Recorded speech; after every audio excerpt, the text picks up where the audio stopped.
Vous vous retenez de péter pour ne pas déranger? Voici pourquoi c'est une erreur grave pour votre santé. Vous pensez que péter c'est sale, malpoli, gênant? Eh bien moi je vais vous dire une chose, se retenir de péter, c'est peut-être l'un des pires gestes que vous faites chaque jour contre votre santé. Oui, je sais, ça fait rire. Mais votre ventre, lui, il ne rigole pas du tout. On va parler d'un sujet que personne n'ose vraiment aborder, et pourtant, ça vous concerne directement. Parce que vous soyez au travail, en réunion, dans une salle d'attente ou même au lit avec quelqu'un, il vous est déjà arrivé de sentir la pression monter, une envie de péter. Et là, instinctivement, vous vous retenez. Vous vous dites, pas maintenant, c'est gênant, faut que je tienne. Mais ce que vous ne savez pas, c'est que vous êtes peut-être en train de faire un petit geste qui, répété chaque jour, abîme silencieusement votre santé. Et aujourd'hui, je vais vous expliquer pourquoi. D'abord, il faut savoir une chose simple.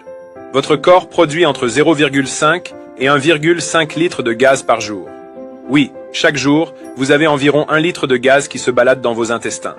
C'est totalement normal. C'est le résultat de votre digestion, de ce que vous mangez, de l'air que vous avalez, et surtout du travail de vos bactéries intestinales. Alors imaginez un peu, vous avez ce gaz qui doit sortir, c'est prévu comme ça. Et vous décidez de le bloquer. De le garder à l'intérieur.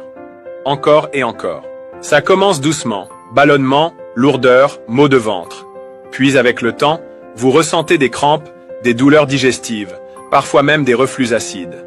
Et si vous insistez, ça peut aller jusqu'à perturber votre transit. Mais ce n'est pas tout. Quand vous vous retenez trop souvent, le gaz peut remonter dans votre système digestif.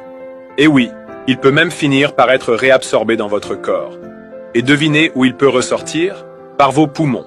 Résultat, mauvaise haleine, sensation d'étouffement, inconfort permanent. Et tout ça pourquoi? Pour ne pas déranger, pour éviter un bruit ou une odeur. Mais votre corps, lui, il demande juste à fonctionner normalement. Mes amis, ne gardez pas pour vous seul ce qui peut sauver des vies. Vos interactions sont essentielles pour faire connaître cette vidéo. Merci de la liker et de la partager. Alors voilà ce que je vous propose. Ce n'est pas compliqué. 1. Quand vous sentez que ça monte, allez aux toilettes. Isolez-vous 2 minutes, relâchez. Faites-le discrètement, oui, mais faites-le. Votre ventre vous dira merci.